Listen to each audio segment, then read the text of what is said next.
Neymar. Moi, j'aime la sincérité qu'il a. Je trouve que il dit les choses. Non, mais il dit sa version. Alors, il joue pas. Moi, je m'en fiche, mais j'aime bien l'écouter. Sa version, oui, mais pour l'instant, c'est moi, la je pense seule, qu'elle est proche de la vérité. Moi, j'y crois vraiment à sa version. Pour avoir été dans un vestiaire et tout, je peux te dire que... Les infos que j'avais, c'est vrai que c'était un peu l'amour vache entre Neymar et Mbappé. Ils étaient... Parfois, ils s'adoraient, et parfois, ils se détestaient. Et c'est vrai que quand Messi est arrivé, je ne sais pas si le mot jalousie, ça fait un peu trop penser au couple, mais il s'est senti laissé de côté, en fait, finalement, Mbappé. Et c'est vrai que ça l'a énervé. Ça, dans les vestiaires, il y a des affinités, effectivement, et parfois des gens qui se sentent un peu... Il y a des affinités, il y a des clans, d'une certaine manière. On va rester avec les gens avec qui on a un peu plus d'affinités. Mais après, je pense aussi que le truc de la jalousie, ça peut se passer, mais je pense surtout que c'est la deuxième partie de son interview qui, pour moi, a été le problème de cette équipe-là, c'est l'ego.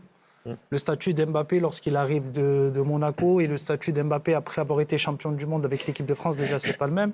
Le fait aussi que peut-être Neymar te tourne le dos avec l'arrivée de Messi, ton statut n'est plus le même, ton ego aussi, et tu te dis qu'en fait, attends, je peux aller voir la direction, moi, de le faire partir celui-là parce qu'il bosse un petit peu moins. Moi, sa version à lui, son interview à lui, j'y crois vraiment. Sur l'analyse de la situation et de l'échec du PSG, échec relatif en tout cas en Coupe d'Europe, il est assez lucide. On ne s'attend pas trop de Neymar. On ne s'attend pas à entendre Neymar parler de oui, il y avait trop d'ego dans cette équipe. Et comme vous le disiez, il s'inclut là-dedans d'ailleurs. Non, mais ce qui m'inquiète aussi, et je te rejoins, Samir, sur cette deuxième partie, c'est qu'il vise indirectement Mbappé quand même. C'est que quelque part, il dit Mbappé, il jouait pour lui tout seul, il ne jouait pas pour l'équipe. En tout cas, moi, c'est comme ça que je le comprends. Donc c'est quand même assez inquiétant, mais après ça rejoint aussi beaucoup d'analyses qu'on ait pu faire à un moment donné. Ça rejoint ce qu'on dit. À un moment donné, il voulait jouer dans l'axe, après il a voulu jouer à gauche, après il a voulu quelqu'un de grand devant.